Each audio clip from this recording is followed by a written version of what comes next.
So, good afternoon everyone. My name is Juna Lubartolo and yung na-assign po sa amin na topic is reproductive system. So, unahin po muna natin yung basic parts of the reproductive organs ng male and female frog and human. Proceed po muna tayo sa female reproductive system ng human. So, sabi po dito, how many eggs does a woman have? So, gaano nga ba karami yung eggs ng mga babae? Sabi dito, during fetal life, meron pong about 6 million to 7 million eggs. From this time, no new eggs are produced. So, at birth naman, there are 1 million eggs. And by the time of puberty na, meron na lang 300,000. At 300 to 400 will be ovulated during a woman's reproductive lifetime. So, fertility can drop as a woman ages, or yung fertility can drop sa pagtanda o habang tumatanda yung mga kababaihan due to decreasing number and quality of the remaining eggs kasi pababa po ng pababa yung number of eggs ng mga babae. How does the female reproductive system work? So, paano nga ba ito nag-work?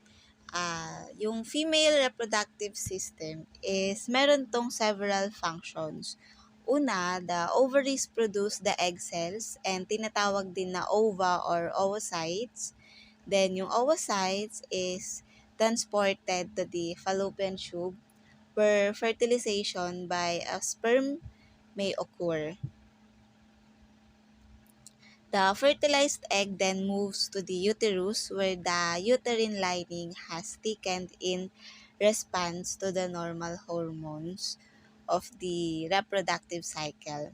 Once in the uterus, yung fertilized egg now can implant into thickened uterine lining and continue to develop. If implantation does not take place, the uterine lining is shed as menstrual flow, and in addition, the female reproductive system produces female sex hormones that maintain reproductive cycle. What parts make up the female anatomy? So, yung female reproductive anatomy, it includes internal and external.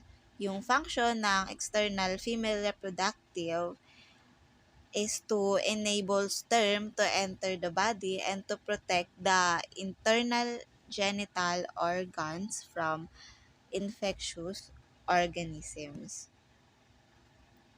So, ito po yung illustration ng external structures of the female reproductive system. It includes labia majora, labia minora, Bartholin gland, clitoris, urinary opening, vagina, and anus. So, yung the labia majora or the large lips na tinatawag, it is enclosed and protect the other external reproductive organs.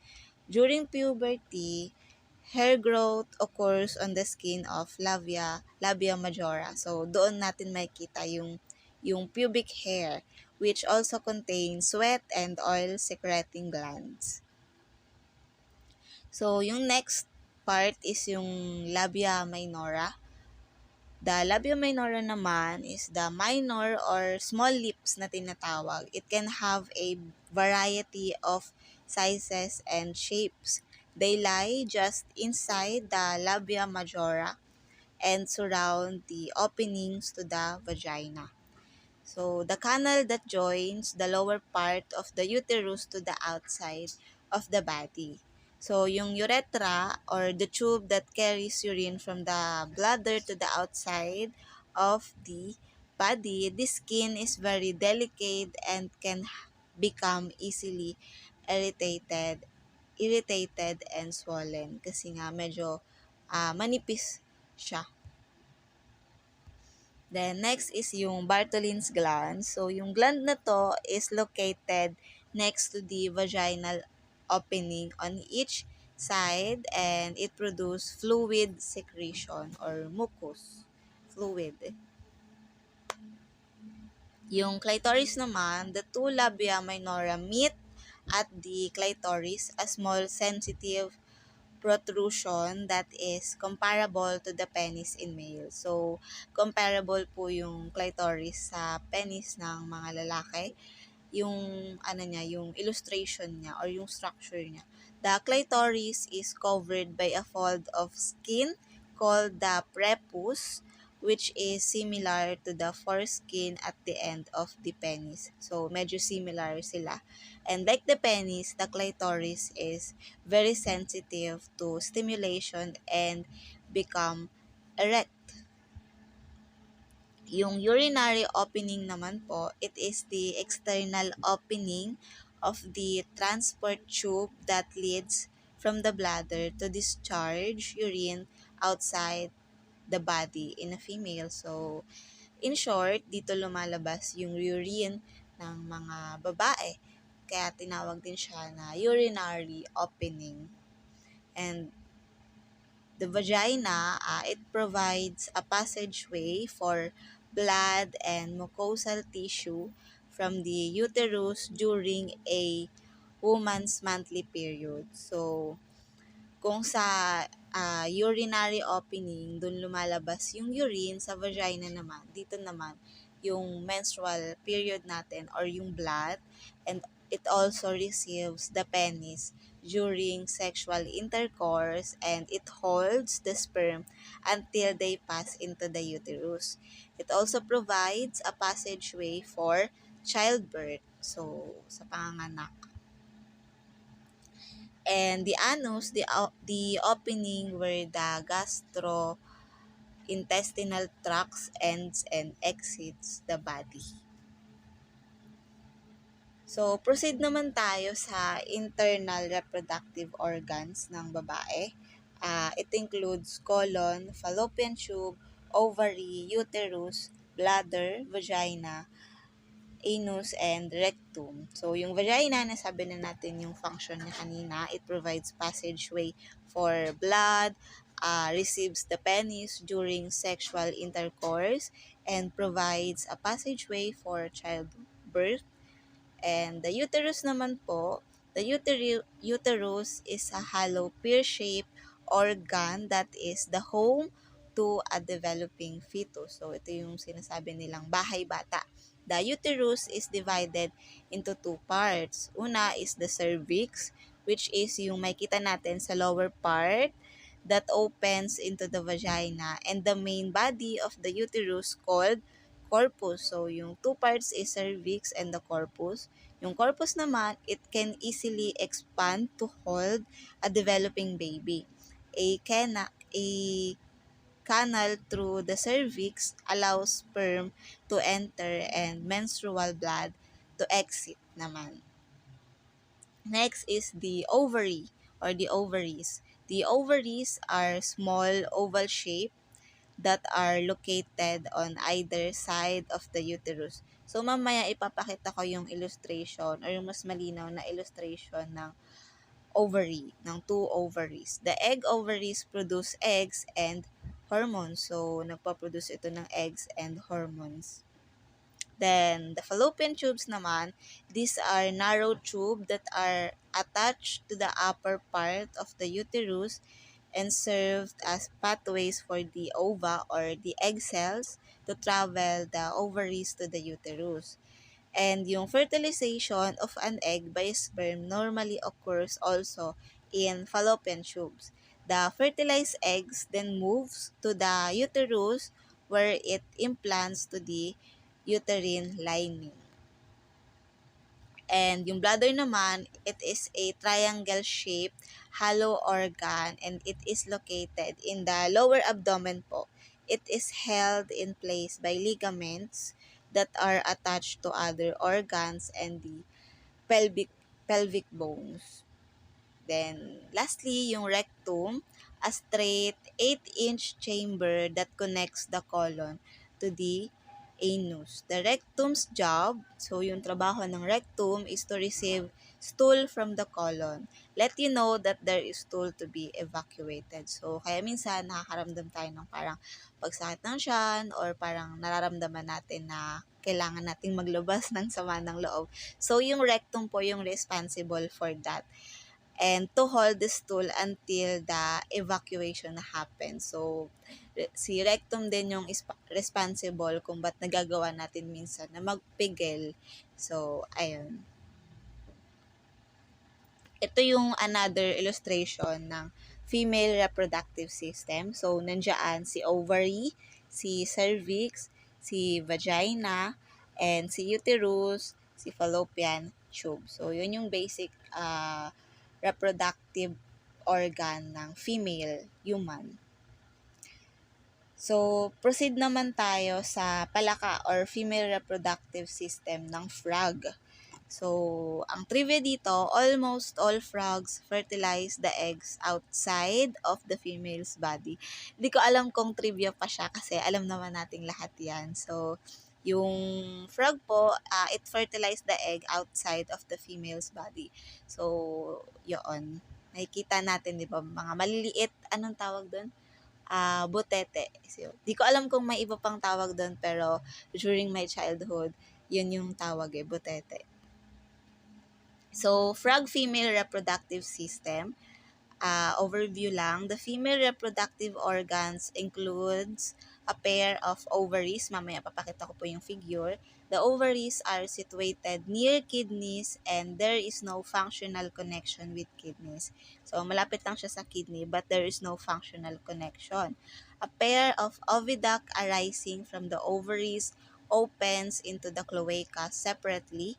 The female reproductive system has a pair of ovaries. Meron din siyang pair of ovaries gaya ng sa human, a pair of oviducts that open in the cloaca individually.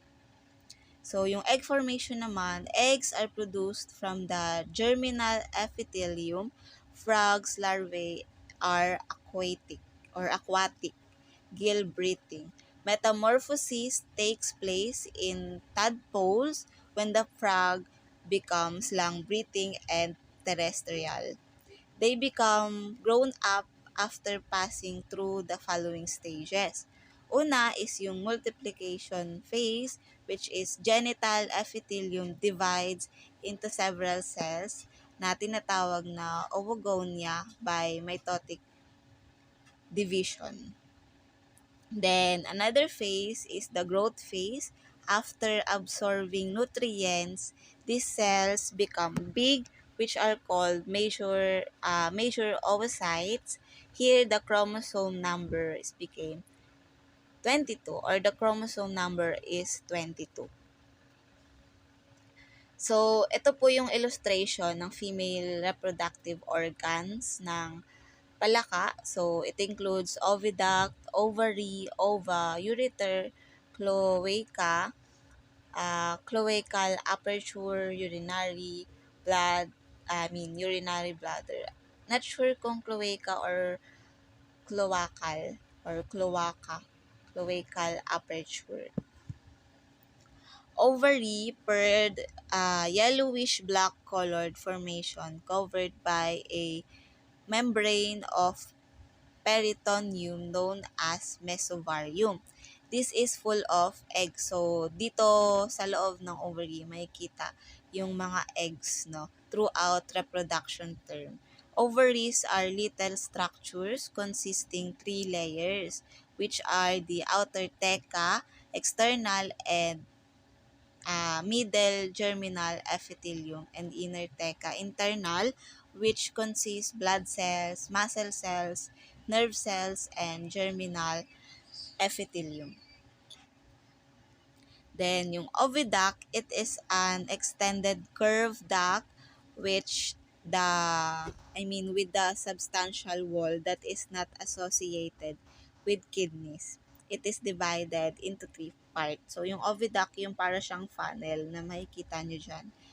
The oviduct funnel, ayan, yung parts niya, wide open construction situated in the forward part of body cavity na malapit sa lungs and esophagus. The ciliated wide opening is known as ostium.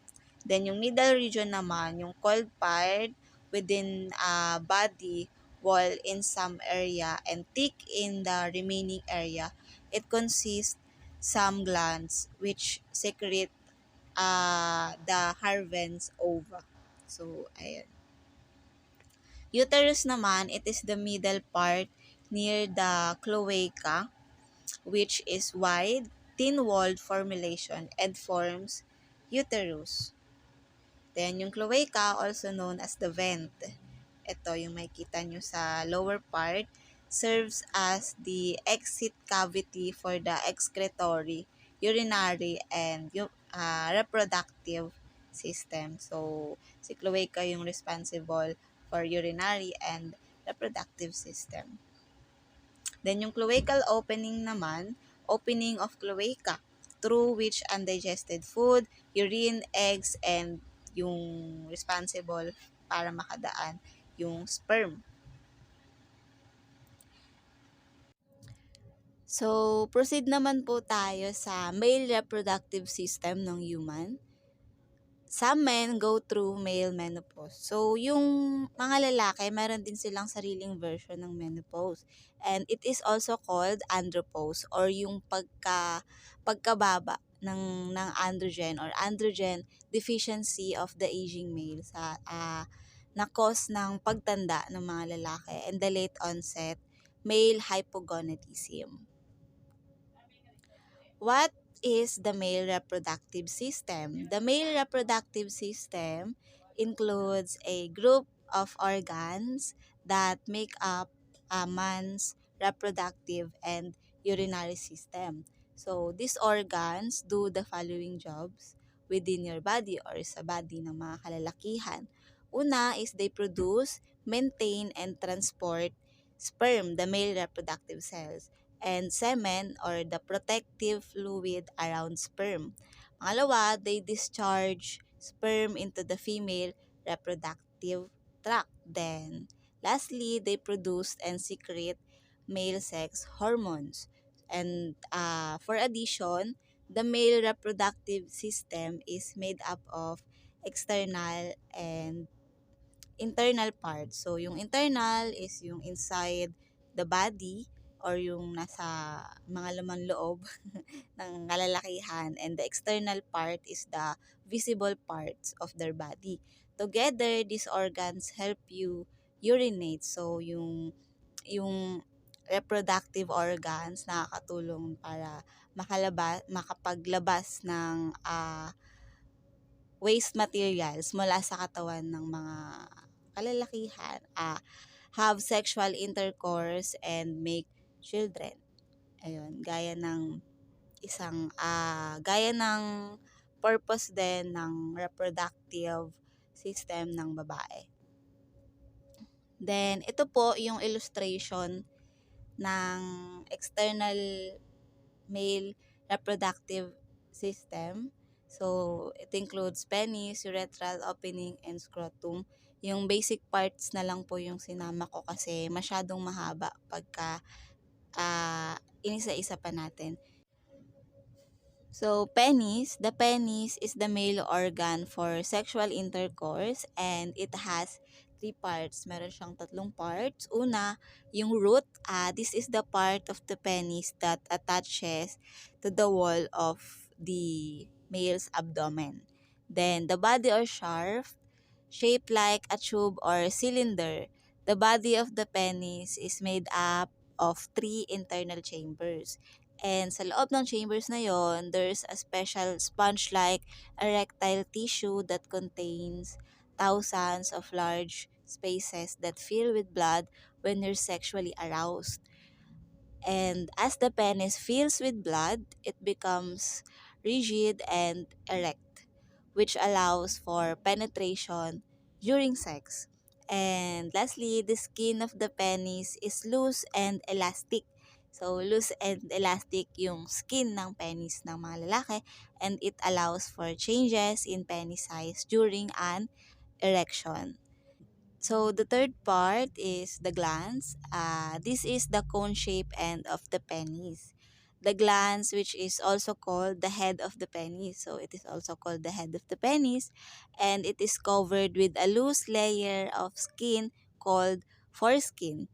This skin is sometimes removed in procedure called circumcision.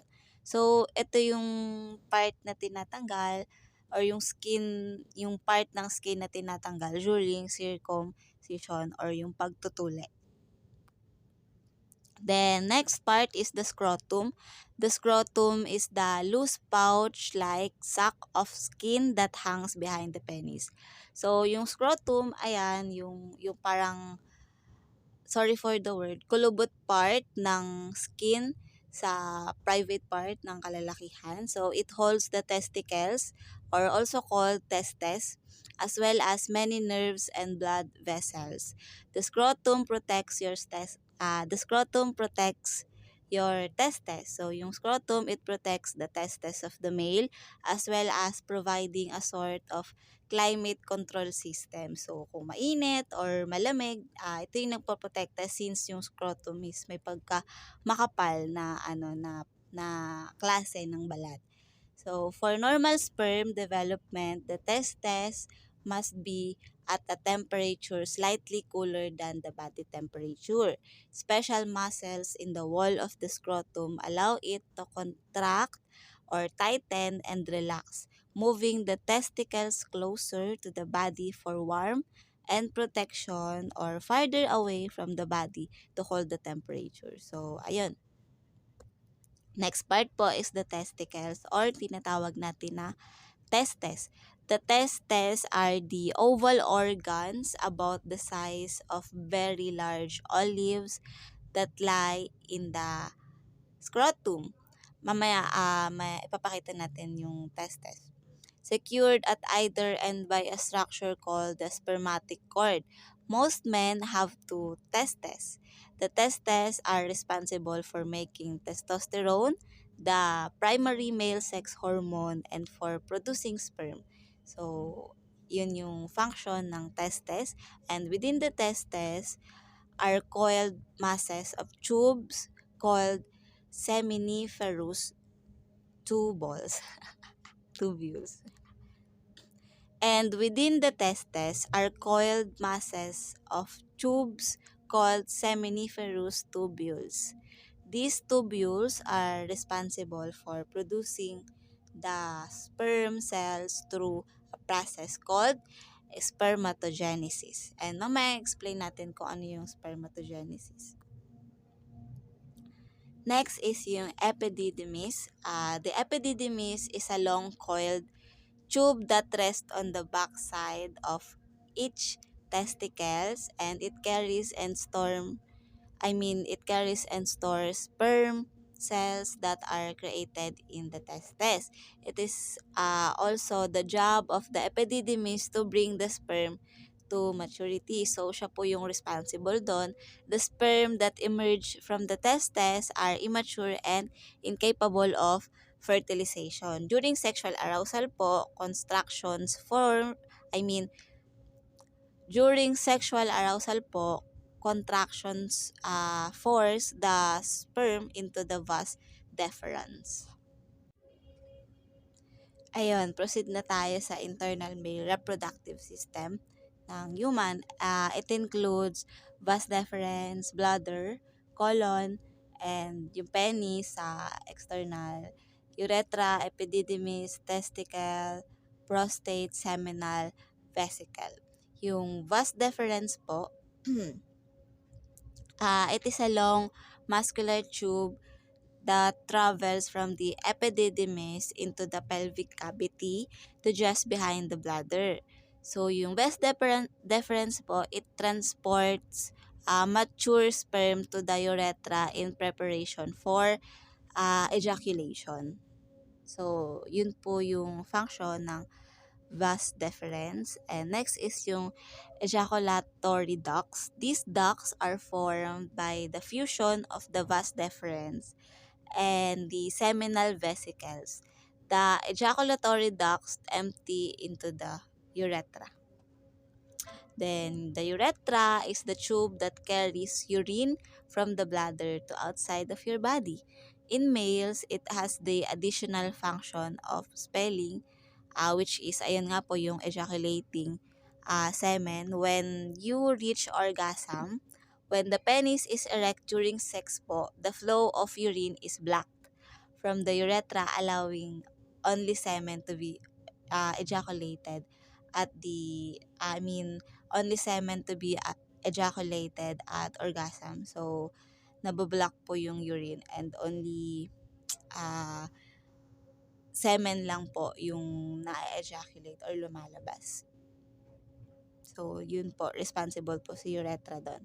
Then, for seminal vesicles, the seminal vesicles are sac-like pouches that attach to the vas deferens near the base of the bladder. The seminal vesicles make a sugar-rich fluid, fructose, that provides sperm with a source of energy and helps with the sperm's ability to move or motility. The fluid of the seminal vesicles makes up most of the volume of your ejaculatory fluid or ejaculate. The next po is the prostate or prostate gland. It is a walnut-sized structure that located below the urinary. Ayan, kung makita nyo sa illustration. It is below the urinary bladder in front of the rectum. The prostate gland contributes additional fluid to the ejaculate. Prostate fluids also help to nourish the sperm. The urethra, which carries the ejaculate to be expelled during orgasm, runs through the center of the prostate gland. And next po is the bulbourethral glands. The bulbourethral gland. Next naman po is the bulbourethral gland. Warning! Next naman po is the bulboretral glands or Cowper's glands na tinatawag. Ito po ay pea-sized structures located on the side of the urethra, just below the prostate gland. So, sa baba ng prostate gland, these glands produce a clear, slippery fluid that empties directly into the urethra. So, nagpo-produce siya ng clear, slippery fluid. This fluid serves to lubricate the urethra and to neutralize. So, these glands po is nagpo-produce ng clear, slippery fluid na, directly into the urethra. This fluid po serves to lubricate the urethra and to neutralize any acidity that may be present due to residual drops of urine in the urethra. So, ayan, proceed na po tayo sa male reproductive system ng frog. Sabi dito, the first step of male frog in reproduction is to find a partner. In most frog species, males initiate this contact via advertising their presence and readiness loudly. So, gumagawa po sila ng ingay para magtawag ng mga babaeng frogs para makipag-sexual intercourse. So, ganun yung ginagawang step ng mga palaka na lalaki. So, ayun po. Ito yung illustration ng male reproductive organ ng palaka. It includes, syempre, testes, adrenal gland, rectum, urinary bladder, vasa efferentia, fat bodies, urinogenital duct, cloaca, and cloacal aperture din. Testes, it is a male's frog testes, rest close to his tail area. So, malapit siya sa may buntot o buntot ng palaka. One on the front of each of his kidneys. It is one paired yellowish color, oval form, which is surrounded by peritoneum and are close to the dorsal divider of the kidney. Yung parts of urinary ducts, it provides vessels that produce semen and consent to the assortment of sperm. It also consists po of interstitial cells whose emission enables to show secondary sexual characters. When he mates, yung male frog, his sperm is released through the urinary ducts into his cloaca and then out of his body. So, ganun po yung nangyayari during mating. Then, yung sa vasa efferentia naman po, it is a group of 10 to 12 ducts that occur from the testis and opens into Bider's tube. Internally, it is enclosed by epithelium and outwardly by connective tissues naman. At last, it opens cooperatively into a network of ducts known as testis. The seminal vesicle naman, each urinogenital duct expands to appearance decisive vesicle where the sperms are stored until they are turned out throughout copulation.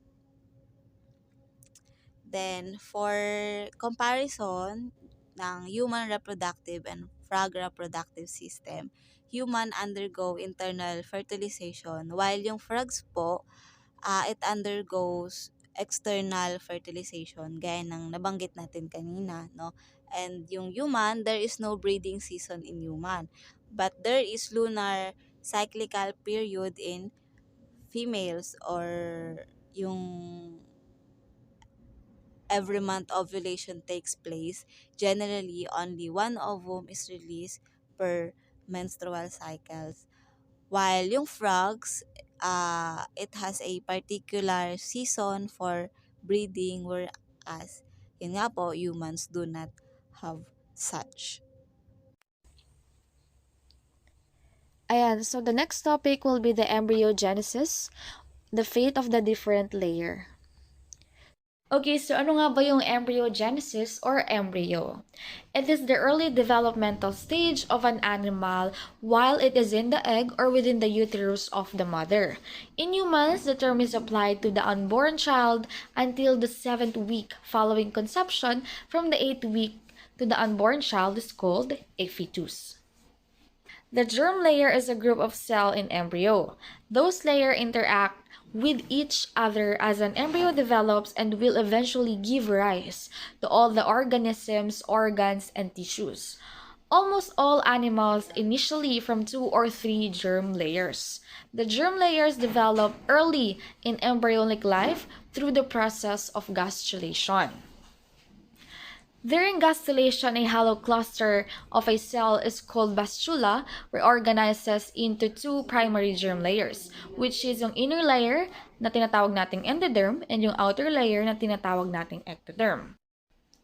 In all animals, except for organisms of the phylum Cnidaria, the endoderm and ectoderm interact to produce the 3rd germ layer na tinatawag nating mesoderm. Okay, so on the slide, makikita po natin yung fate ng 3 germ layers na to, no? So, ano nga ba yung germ layers na yan? So, germ layer and yung of 3 primary cell layers form in the earliest stage of embryonic development, consisting the endoderm, ectoderm, and the mesoderm. The germ layers form during the process of gastrulation when the hollow balls of cells constitutes the bastula begins to differentiate into more specialized cells that become layered across the developing embryo. So, ayan, ano nga daw ba yung fate ng 3 germ layers na to, no?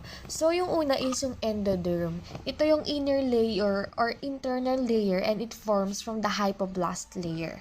And it later transforms into epithelial layer of lungs, GI tract, liver, pancreas, bladder, thyroids, and parathyroid glands. So, it complies much on the internal of an organism kasi nga nasa loob siya. So, yung next naman is itong mesoderm. nasa middle layer naman siya. This one naman is nag-form siya sa gitna ng epiblast at ng hypoblast layers. And mesoderm later transforms into muscular skeletal, cardiovascular, and reproductive system, and also sa connective tissue. So this one is mostly became muscle, bones, and etc. And the third layer is the ectoderm, or minsan tinatawag din siya external germ layer. And nagpo-form siya sa epiblast and later transform into integumentary and nervous system, which is also pituitary. This layer will also become what is known as skin, and since included dito yung nervous system, kasama na rin sa layer na to yung brain, spinal cord, and the rest of it. So, ang sabi dito, the cell derives from the mesoderm which lies between the endoderm and ectoderm. It also gives rise to all the tissues of the body, including the dermis of the skin, the heart, the muscle system, the urogenital system, the bones, and the bone marrow. The mesoderm is the germ layer that distinguishes evolutionary high life forms from lower life forms. The mesoderm allows more highly evolved organisms to have the internal body cavity that houses and protects the organs, bathing them from fluids and supporting them from connective tissues. So this is the pattern of cleavage. Now we are going to talk about to the next slide. So the next one is the type of eggs based on the amount of yolks. On the basis of amount of yolks present in the eggs are classified into three types. So number one is microlecytal eggs, number two is mesolecytal eggs, and number three is macrolecytal eggs. So, number one is microlecytal eggs, the eggs which contain small amount of yolk or reserved food. Such as eggs are called microlecytal eggs. The microlecytal eggs are found in amphibious, cephalochordates, tourniquets, and eutherian mammals. So the second one is the mesolecytal eggs. The eggs which contains moderate amount of yolk. Such as eggs are called mesolecytal eggs. The mesolecytal eggs are found in metromyzone, dipnoi, and amphibia. Okay, so the third one will be the macrolecytal eggs. The eggs which contains enormous amount of yolk, such as eggs, are called as macrolecytal eggs.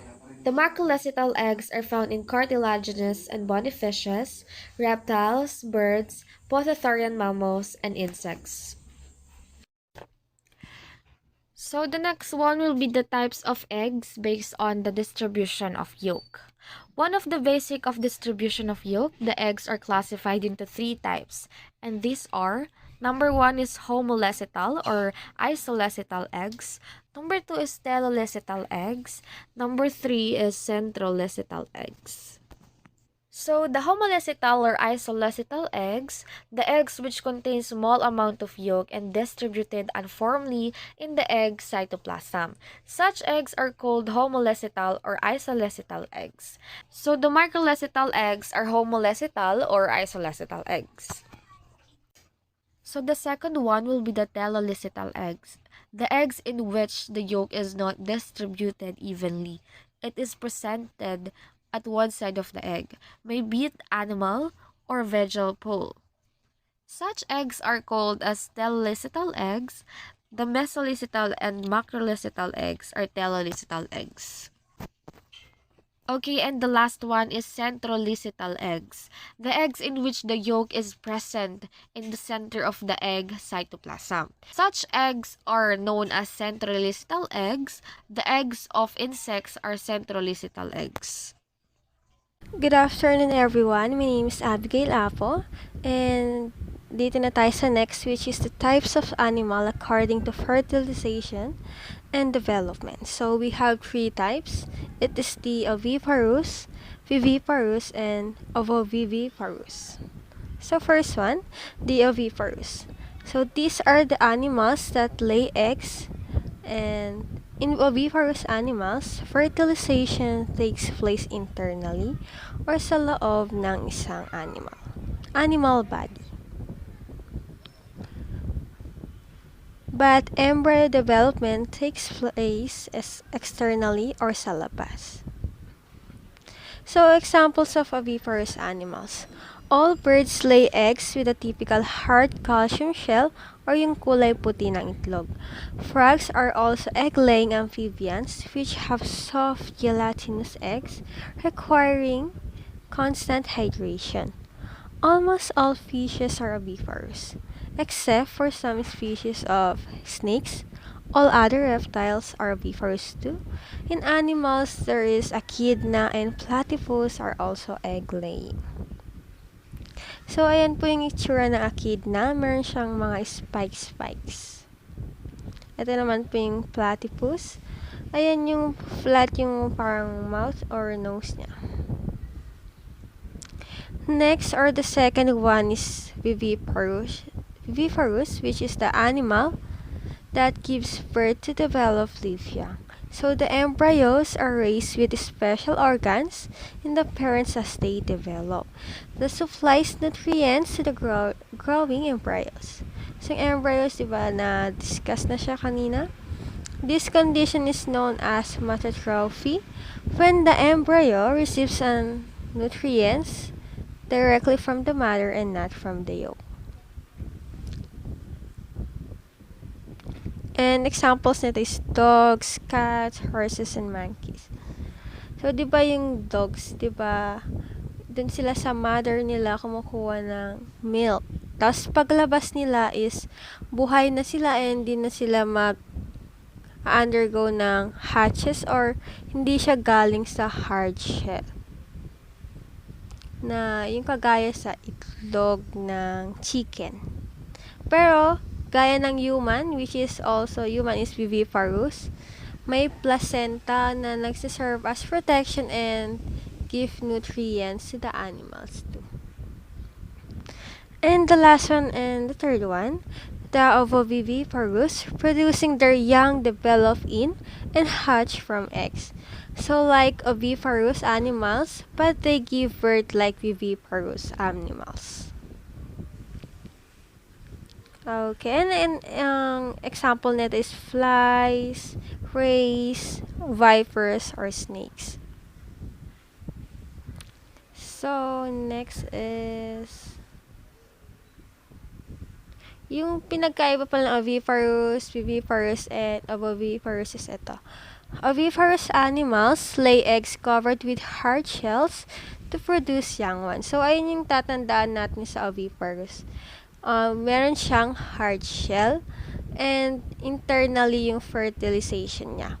Tapos sa oviviparous naman, animals produce also eggs and keep them inside the mother's body until the fetus develops completely and ready to hatch. On the other hand, sa viviparous naman, animals directly give birth to young ones. So, sa viviparous, yun naman yung mga animals na pag nilabas nila yung anak nila, buhay na or hindi na kailangan mag-undergo ng external fertilization. So, in summary, ito po yung summarized version ng mga diniscuss ko, which is the reproductive strategy for viviparous. Young individuals are born alive, no eggs hatch in this process. And yung fertilization niya naman is internal fertilization. The development of the zygote occurs inside the female's body.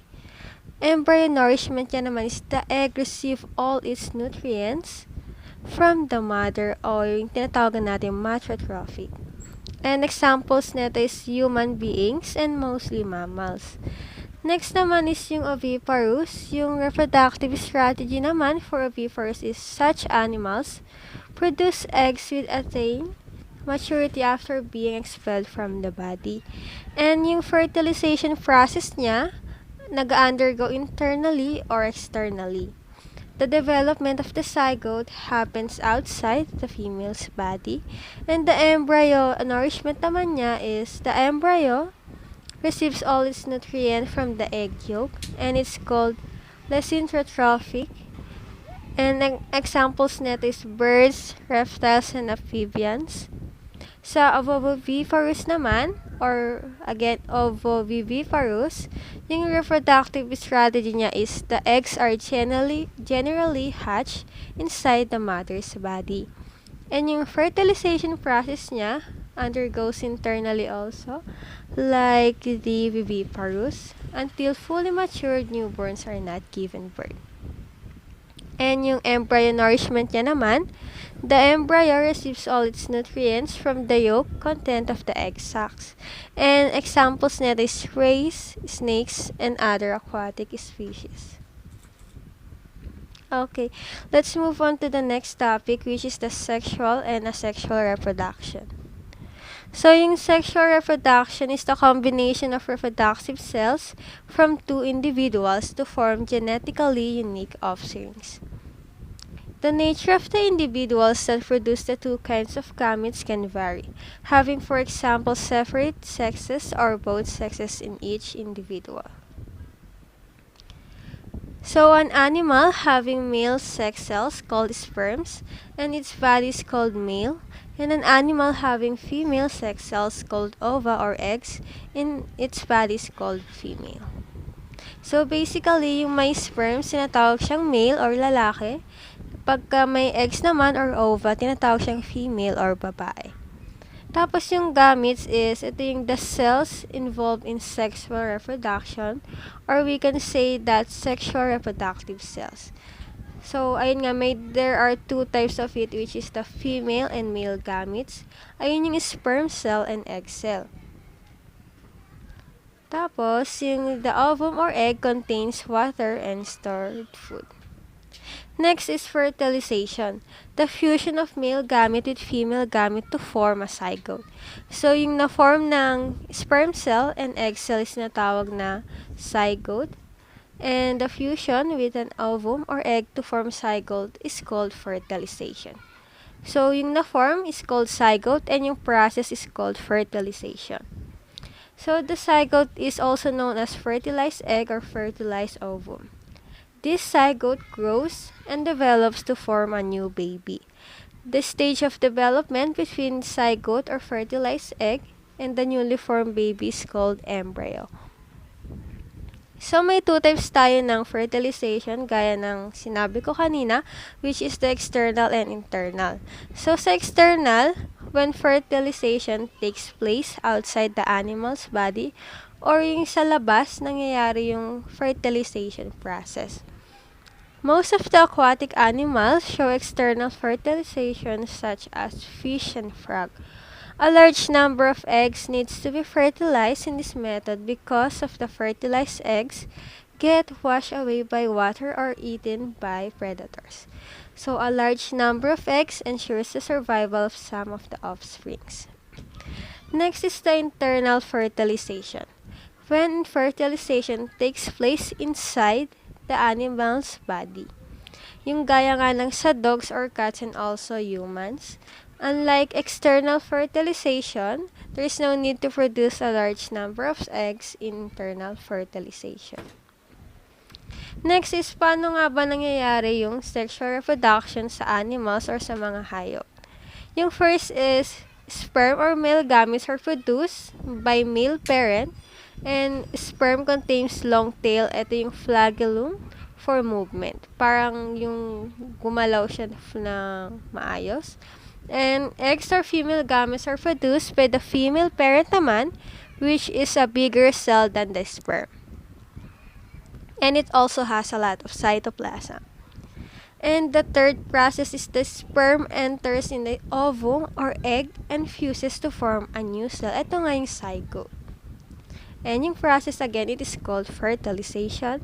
And the zygote then divides again and again to form a large number of cells, ultimately grows and develops to form a new baby. Okay, yung napansin naman natin sa sexual reproduction sa animals, pareha siya nung sa process halos pareha sa process ng kung paano nangyayari yung sexual reproduction sa humans. And what is asexual reproduction naman?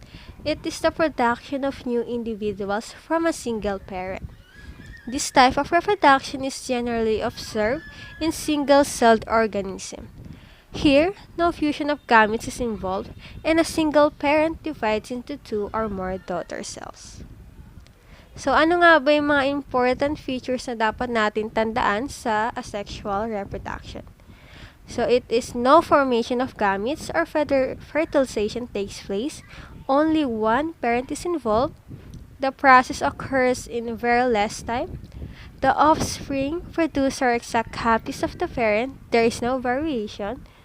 So, kung ano yung itsura ng parent, ganun din yung kakalabasan niya. The growth of the offspring is rapid. So, ano nga ba yung mga animals that reproduce asexually? It is the planarians, hydra, amoeba, a few annelids, etc. So, ano naman yung different ways ng asexual reproduction sa animals? So, it is the budding. Budding is another method of sexual reproduction where a new organism develops from an outgrowth from the parent body known as bud. These derive nutrition from the parent for growth and development. Once grown, the new organism detaches from the parent body. This process is called budding. So this type of reproduction can be seen in hydra, and examples of this is bacteria, yeast, corals, flatworms, jellyfish, and sea anemones. The second one is the fragmentation. This type of asexual reproduction is exhibited by planaria. In this, the parent body breaks into several pieces where each piece grows into a new individual.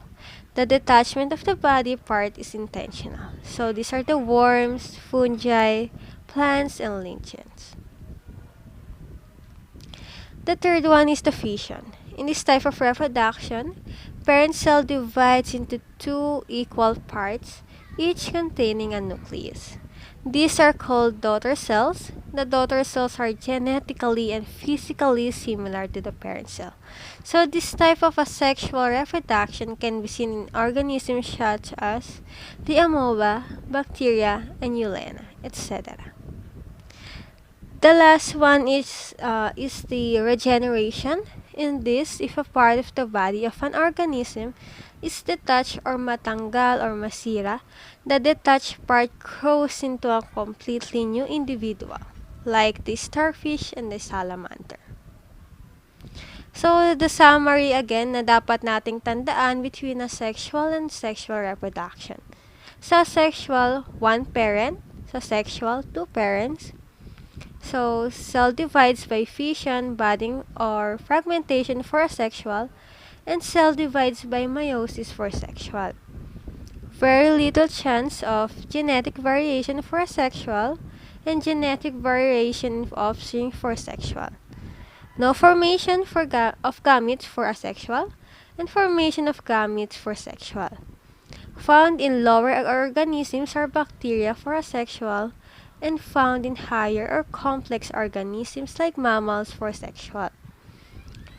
Whole parent body or a bud, a fragment, a single somatic cell for asexual, and a unit or reproduction is the gamete that result in fertilization or diploid zygote for sexual.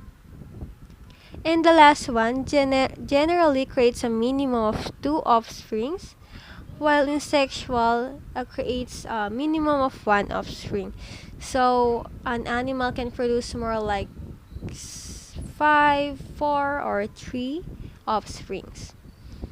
Forms, so yung common naman sa kanila is forms of reproduction, involves plants, fungi, and animals, and produces offsprings or new individual or species. Okay, thank you. Let's move on to the next reporter.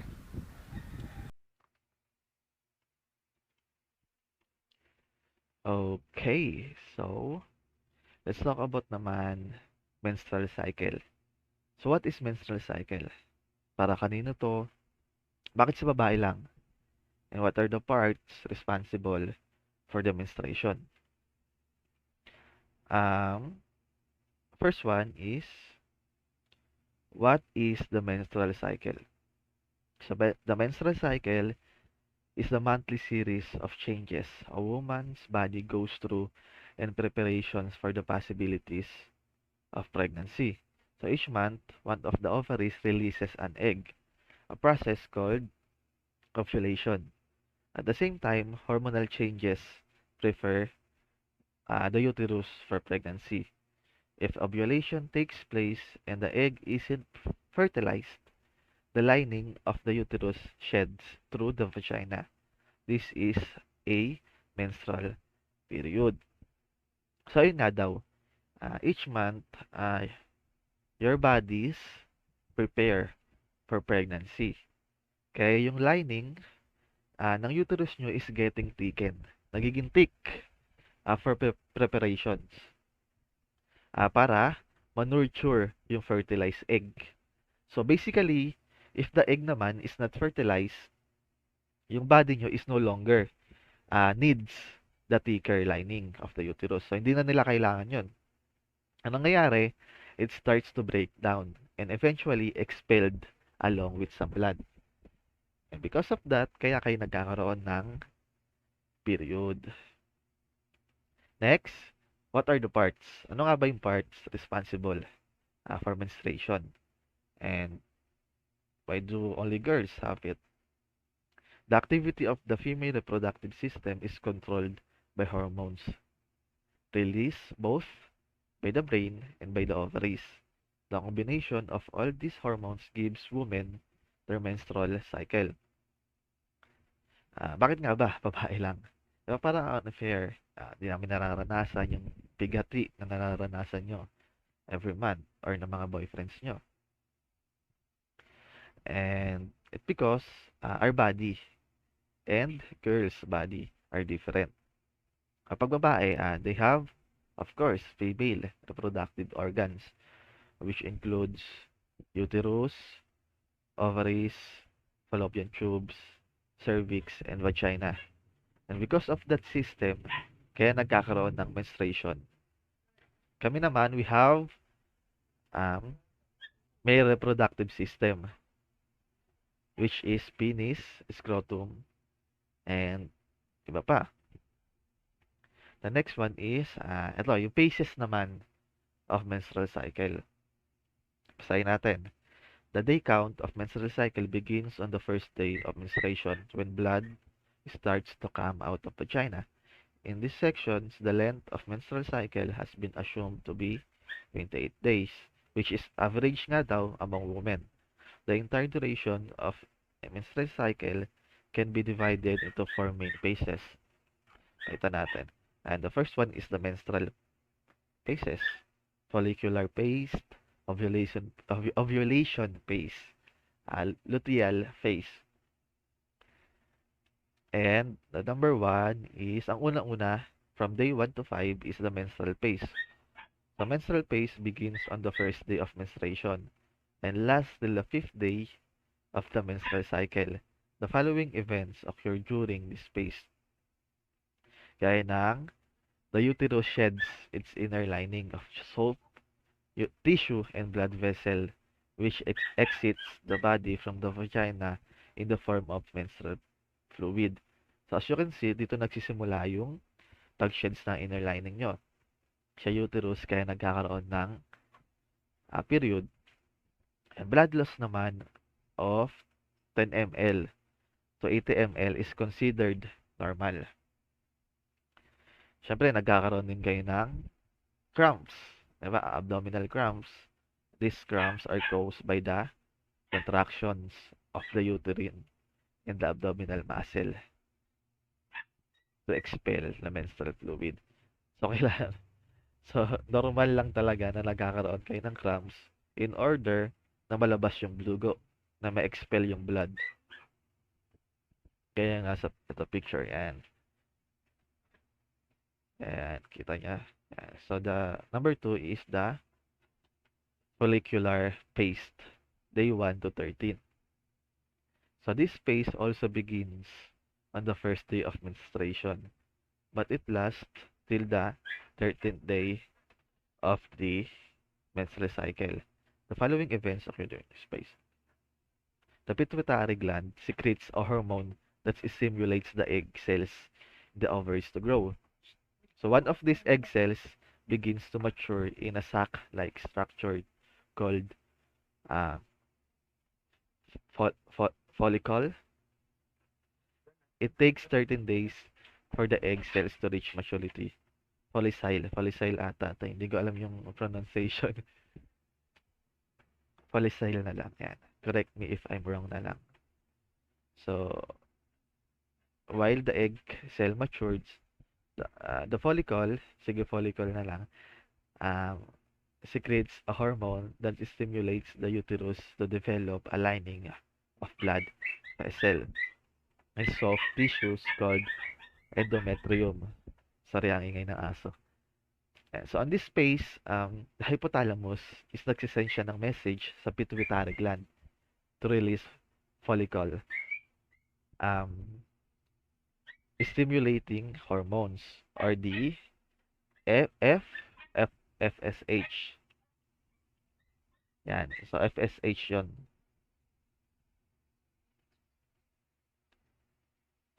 And itong FSH, siya yung nag-i-stimulate ng ovaries nyo to produce 5 to 20 follicles. Follicle is siya yung parang shell. 'Di ba? Parang when we talk about egg, yung nakakain na egg, 'di ba? May shell. Parang siya 'yon. Siya yung L. Siya yung cell. I mean shell. Siya yung shell when we talk about egg. Inside the shell for the follicle. Doon mo matatagpuan yung immature egg gaya ng nasa picture. Ito, yan.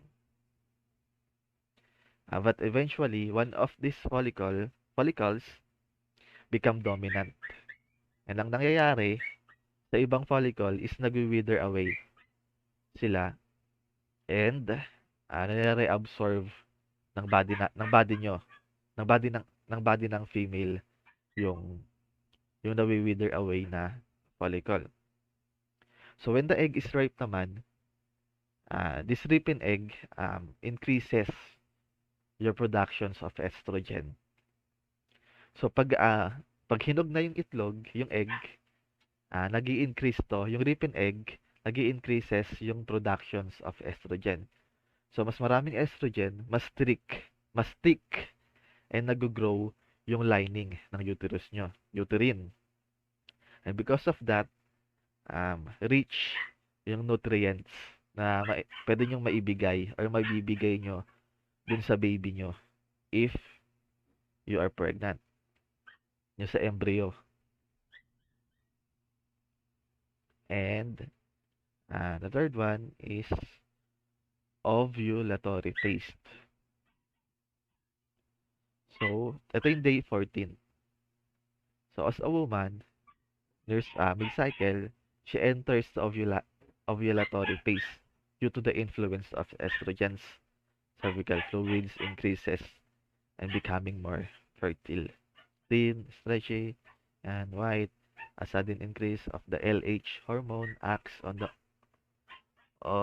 ovarian follicle, breaking down the surface of the follicle where the egg is housed. As LH rapidly increases, a hole or stigma appears in the follicle surface. Ovulation takes place when the egg is released from the follicle at this point. The ovum enters the fallopian tube and carried downward towards the uterus, and if you are trying to become pregnant and awaiting sperm. So this phase starts naman pag yung estrogen level is tumataas, and because of that natitriggered yung pituitary gland. So nagre-release siya ng luteinizing hormone or the LH. And doon na nagsisimula yung process of ovulation. So ovulation is when yung ovary nyo starts to release a mature egg. And that egg starts to travel to the fallopian tube towards the uterus. And pag nasa uterus na, doon siya pwedeng mag-fertilize ng sperm. Diba? And ovulation happens nga daw around 14 days if you have 28-day cycle. So right in the middle of the menstrual cycle, it lasts about 24 hours after a day. The egg will die or dissolve if it isn't fertilized. So kung hindi siya fertilized, which means if hindi buntis, nadi-dissolve Diba? Nadi-dissolve yung egg. And the last phase, ayan, yan muna yung picture of embryo. The last phase is the luteal phase uh, from day 15 to 28. So this phase begins on the 15th day and lasts till the end of the cycle. The following events occur during the phases. So the egg cell release during the ovulation phase stays in the fallopian tube for 24 hours. If a sperm cell does not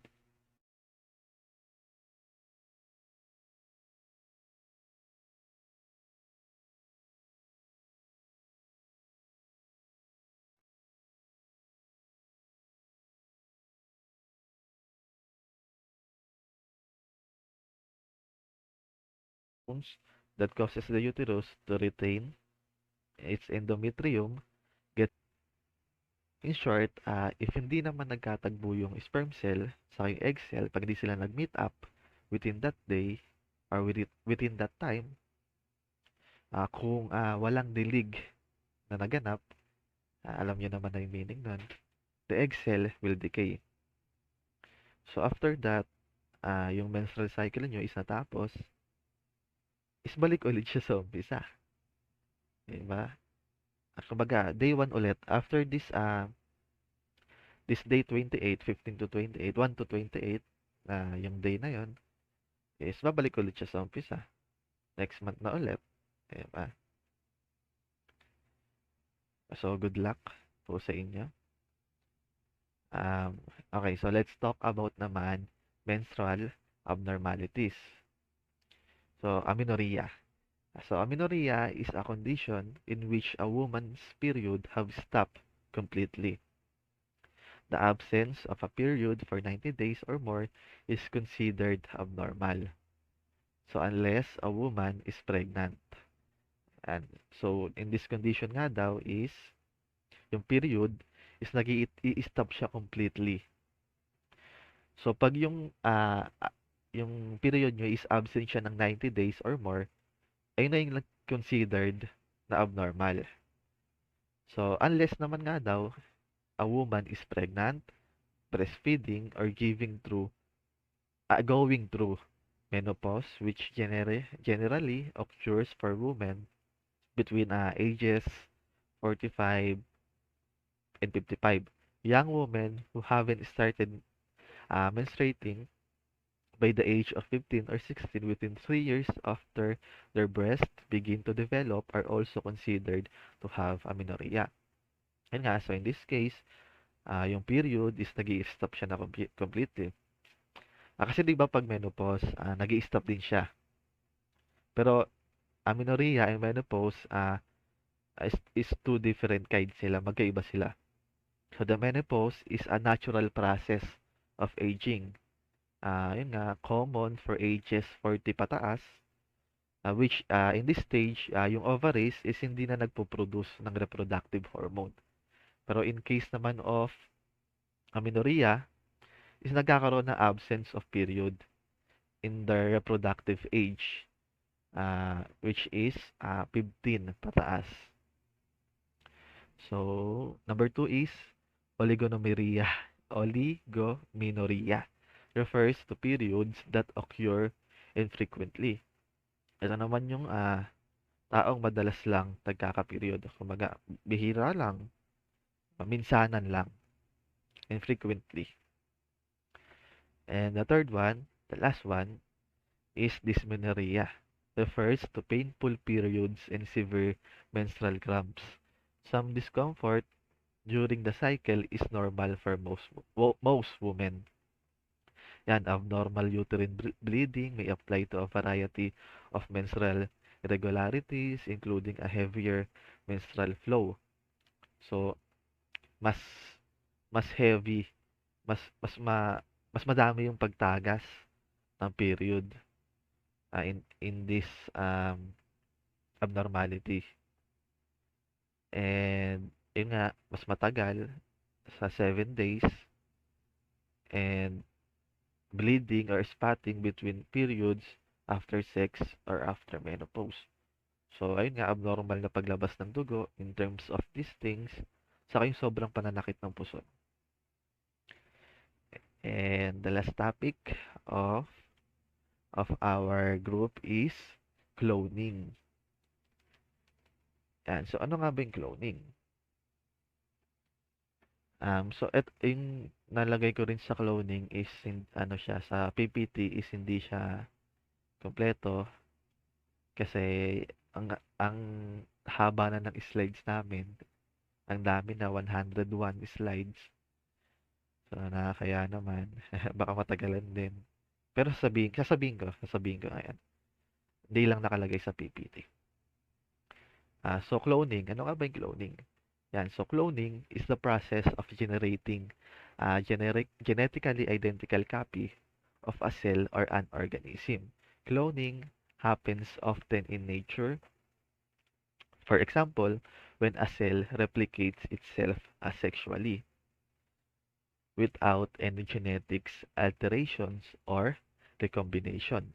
Yung cloning nga daw is a process of duplicating a cell identically. For example, prokaryotic organism. Sila yung organism na lacking or lack of cell nucleus, such as bacteria. Nagka-create sila ng identical duplicates using binary fusion or budding. In eukaryotics naman, organism, sila naman yung organism na may cell nucleus, such as tayo, humans. Nag-undergo naman tayo ng mitosis, such as skin cells or cell lining, or the gastrointestinal tract. Lahat yun clones or clones. Gamits lang ata yung exceptions like egg cell, sperm cell, which is nag-undergo naman sila ng uh, meiosis and genetic recombinations. So, punta naman tayo sa types of cloning. Hindi ko na nga nalagay lahat kasi masyadong na mahaba. And to be honest, I don't really understand all of it about cloning. So, nilagay ko lang or sasabihin ko lang yung naintindihan ko or yung alam na yung may onting knowledge ako. So, types of cloning. Dalawa lang to. One is molecular cloning. Molecular cloning focuses on making identical copies of DNA molecules in chromosomes. This type of cloning is also called gene cloning. Recombinant experimental method nga siya. So which means is artificial yung DNA na ginagamit by combining different organisms. So ayun nga, ulitin ko, recombinant experimental method. So ang ibig sabihin nun is artificial yung DNA na ginagamit in combining different organism. And the number two, lastly, organism cloning. Organism cloning involves making an identical copy of an entire organism. So this type of cloning is also called reproductive cloning. So copying the DNA to be able to produce mas maraming products of offspring even without the proper process like mating. Ulitin ko lang ulit. Sa organism cloning is copying the DNA to be able to produce na mas maraming products or offspring even without the proper process like mating. So basically, ayun na yung lahat. Basically, yun na. So thank you for listening to our group. Ayun lang po.